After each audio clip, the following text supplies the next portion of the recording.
প্রিয় দর্শক, জানিয়ে দেব আমাদের হাতে থাকা সর্বশেষ আপডেট আন্তর্জাতিক বাংলা খবর। চ্যানেলটি সাবস্ক্রাইব করে আমাদের সাথেই থাকুন। যুক্তরাষ্ট্রের সঙ্গে সম্ভাব্য চূড়ান্ত চুক্তি হলে ইরান নিষেধাজ্ঞা থেকে অব্যাহতি ও জব্দ করা সম্পদ ফেরত পাওয়ার মাধ্যমে সর্বোচ্চ $50 বিলিয়ন পর্যন্ত অর্থনৈতিক সুবিধা পেতে পারে বলে জানা গেছে। আলোচনার সঙ্গে সংশ্লিষ্ট একটি সূত্র জানায়, প্রস্তাবিত সমঝোতার আওতায় ইরান আগে থেকে আটকে থাকা অর্থ ব্যবহারের সুযোগ পাবে। তবে যুক্তরাষ্ট্র জানিয়েছে, চুক্তি হলেও কিছু নিষেধাজ্ঞা বহাল থাকবে। ইরানের এক মুখপাত্র জানান, কাতারের দোহায় আলোচনার সময় দুটি পৃথক ধাপে $6 বিলিয়ন করে অর্থ ছাড়ের বিষয়ে প্রাথমিকভাবে সমঝোতা হয়েছিল। পরে এই চুক্তির আনুষ্ঠানিক স্বাক্ষর অনুষ্ঠান সুইজারল্যান্ডে হওয়ার কথা ছিল। তার দাবি, সেই প্রক্রিয়াও সম্পন্ন হয়েছে। প্রতিবেদন অনুযায়ী প্রস্তাবিত কাঠামোর প্রথম ধাপে ইরানের জব্দকৃত $12 বিলিয়ন অর্থ ছাড় করা হতে পারে। এরপর 60 দিনের আলোচনার সময় শেষে আরও $12 বিলিয়ন ছাড়ের সুযোগ তৈরি হতে পারে।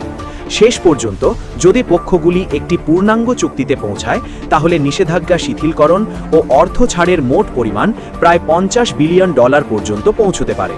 তবে চুক্তির একটি গুরুত্বপূর্ণ বিষয় হল, এই অর্থ ইরানের হাতে সরাসরি অবাধ নগদ হিসেবে তুলে দেওয়া নাও হতে পারে।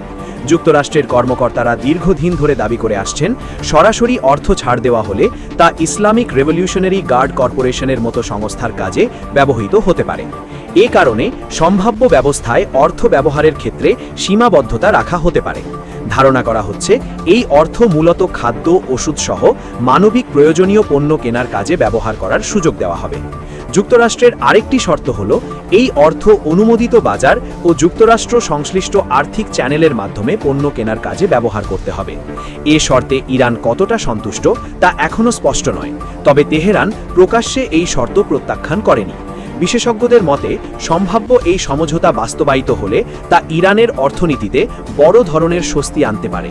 একই সঙ্গে যুক্তরাষ্ট্র ও ইরানের দীর্ঘদিনের উত্তেজনাপূর্ণ সম্পর্কেও নতুন কূটনৈতিক সমীকরণ তৈরি হতে পারে। সূত্র আল জাজিরা। এদিকে ইরানের পরমাণু কেন্দ্রে অনন্তকাল পরিদর্শনের দাবি ট্রাম্পের, তেহরানের না। সুইজারল্যান্ডে শুরু হওয়া ওয়াশিংটন তেহরান শান্তি আলোচনার মধ্যেই এক নতুন কূটনৈতিক টানাপোড়েন শুরু হয়েছে। মার্কিন প্রেসিডেন্ট ডোনাল্ড ট্রাম্প দাবি করেছেন, ইরান তাদের পরমাণু কেন্দ্রগুলোতে অনন্তকাল ধরে সর্বোচ্চ স্তরের আন্তর্জাতিক পরিদর্শনের অনুমতি দিতে সম্মত হয়েছে। যদিও তেহরানের পক্ষ থেকে স্পষ্ট জানিয়ে দেওয়া হয়েছে যে জাতিসংঘের পরমাণু পর্যবেক্ষণ সংস্থার সাথে তাদের সহযোগিতার ক্ষেত্রে নৈতিকগত কোনো পরিবর্তন আসেনি। সামাজিক যোগাযোগ মাধ্যম ট্রুথ সোশ্যালে দেওয়া এক বার্তায় ট্রাম্প জোর দিয়ে বলেন, ইরান সুদূর ভবিষ্যৎ তথা অনন্তকাল পর্যন্ত সর্বোচ্চ স্তরের পরমাণু পরিদর্শনের বিষয়ে সম্পূর্ণ ও চূড়ান্ত সম্মতি জানিয়েছে। তিনি দাবি করেন, এই চুক্তি পরমাণু ক্ষেত্রে সততা নিশ্চিত করবে এবং ইরান যদি এতে রাজি না হতো, তাহলে ভবিষ্যৎ আলোচনার সব পথ বন্ধ হয়ে যেত। ট্রাম্পের এই মন্তব্যের আগে মার্কিন ভাইস প্রেসিডেন্ট জেডি ভ্যান্সও দাবি করেছিলেন, ইরান IAEA পরিদর্শকদের সে দেশে প্রবেশের অনুমতি দেওয়ায় আলোচনা একটি বড় মাইলফলক স্পর্শ করেছে। তবে পরিদর্শকরা ঠিক কী ধরনের বা কতটুকু প্রবেশাধিকার পাবেন সেটা ভ্যান্স স্পষ্ট করেননি। এর কয়েক ঘন্টার মধ্যেই তেহরান মার্কিন দাবিকে এক প্রকার নাকচ করে দিয়ে জানায়, জাতিসংঘের পরমাণু পর্যবেক্ষণ সংস্থার সাথে তাদের সহযোগিতা কেবল বর্তমান নিয়ম ও প্রক্রিয়া অনুসারেই বজায় থাকবে। দুই পক্ষের এই বিপরীতমুখী বক্তব্যের মাঝেই ট্রাম্প তার পোস্টে উল্লেখ করেন, গত সপ্তাহে ইরানের সাথে স্বাক্ষরিত সমঝোতা মারক অনুযায়ী দেশটির বন্দরগুলোর ওপর থেকে মার্কিন অবরোধ প্রত্যাহার বহাল থাকবে। একই সঙ্গে তিনি দাবি করেন, ইরানকে দেওয়া যে কোনো ধরনের আর্থিক ছাড়ের ক্ষেত্রে কঠোর শর্ত প্রযোজ্য হবে। এই মুক্ত হওয়া অর্থ দিয়ে ইরানকে কেবল মার্কিন যুক্তরাষ্ট্র থেকেই খাদ্য ও চিকিৎসা সামগ্রী কিনতে হবে, যার মধ্যে আমেরিকার কৃষকদের উৎপাদিত ভুট্টা, গম এবং সয়াবিন অন্তর্ভুক্ত থাকবে। এই বিষয়গুলোকে ইরানের জন্য অত্যন্ত জরুরি উল্লেখ করে ট্রাম্প বলেন, সেখানে একটি মানবিক সংকট ঘটছে এবং অনেক দেরি হয়ে যাওয়ার আগেই এখনই সাহায্য করা প্রয়োজন। একই সঙ্গে আলোচনার অগ্রগতি নিয়ে সন্তোষ প্রকাশ করেন মার্কিন প্রেসিডেন্ট। সবশেষ জানিয়ে দেব, 15 বছরের মধ্যে মিশরের সঙ্গে যুদ্ধে জড়াবে ইসরায়েল। ইহুদি নেতার সতর্কবার্তা। আগামী 15 বছরের মধ্যে ইসরায়েলের সঙ্গে মিশরের যুদ্ধে জড়াতে পারে বলে সতর্কবার্তা উচ্চারণ করেছেন এক ইহুদিবাদী নেতা।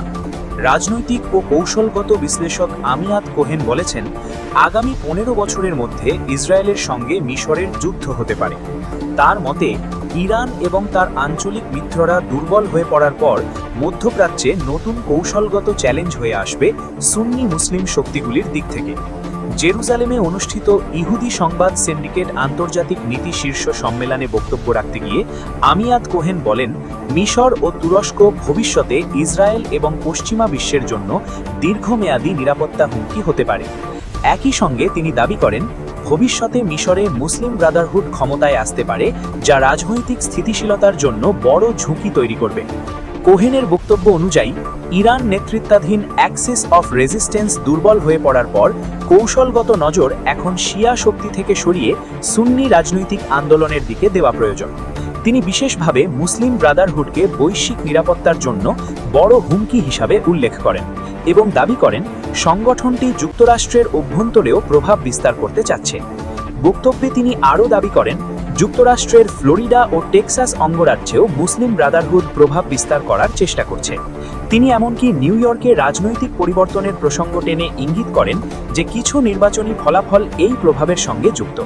তুরস্ক প্রসঙ্গে কোহেন বলেন, দেশটি ক্রমশ আঞ্চলিক শক্তি হিসাবে নিজেদের অবস্থান শক্ত করছে এবং এটি ইসরায়েলের জন্য ভবিষ্যৎ কৌশলগত চ্যালেঞ্জ হতে পারে। তিনি তুরস্কের পররাষ্ট্রমন্ত্রীর বক্তব্য উদ্ধৃত করে দাবি করেন, আঙ্কারা মধ্যপ্রাচ্যে প্রভাব বিস্তার বাড়াচ্ছে। তার মতে, তুরস্ক এখন প্রভাব বিস্তার করছে এবং এটি ইসরায়েলের নিরাপত্তা নীতিতে নতুন করে বিবেচনায় নেওয়া উচিত বলেও তিনি জানান। এর আগে গত মাসে ইসরায়েলের সাবেক গোয়েন্দা এজেন্ট জোনাথান পোলার্ডও একই ধরনের সতর্কবার্তা দেন। তিনি বলেন, ইরানের দুর্বলতার পর তুরস্ক ও মিশর ইসরায়েলের অবশ্য ভবিষ্যৎ নিরাপত্তা চ্যালেঞ্জ হতে পারে। উল্লেখ্য, ইসরায়েল ও মিশর 1979 সালে শান্তি শিখর স্বাক্ষর করে এবং তখন থেকে দুই দেশের মধ্যে নিরাপত্তা সহযোগিতা অব্যাহত রয়েছে। তবে সাম্প্রতিক বছরগুলিতে আঞ্চলিক ভূ-রাজনৈতিক পরিবর্তনের কারণে সম্পর্কের ওপর নতুন করে চাপ তৈরি হওয়ার আশঙ্কা বিশ্লেষকদের আলোচনায় এসেছে। অন্যদিকে ইসরায়েল ও তুরস্কের সম্পর্ক সময় সময় উত্তেজনার মধ্য দিয়ে গেছে, বিশেষ করে গাজা, জেরুজালেম এবং আঞ্চলিক নীতিগত অবস্থান নিয়ে দুই দেশের মধ্যে মতবিরোধ দেখা দিয়েছে। কোহেন তার বক্তব্যে জোর দিয়ে বলেন, ভবিষ্যতে ইসরায়েলের প্রধান নিরাপত্তা চ্যালেঞ্জ শিয়া গোষ্ঠী নয়, বরং সুন্নি রাজনৈতিক শক্তি ও আঞ্চলিক রাষ্ট্রগুলো থেকে আসবে বলেও তিনি মনে করেন। তিনি আরও বলেন, ইসরায়েলকে শক্তিশালী হতে হবে, আমেরিকাকেও শক্তিশালী হতে হবে। দুর্ভাগ্যজনকভাবে আমেরিকা এখন দুর্বল অবস্থায় রয়েছে। তার এই মন্তব্য মধ্যপ্রাচ্যের ভবিষ্যৎ নিরাপত্তা পরিস্থিতি নিয়ে নতুন করে বিতর্ক ও আলোচনার জন্ম দিয়েছে।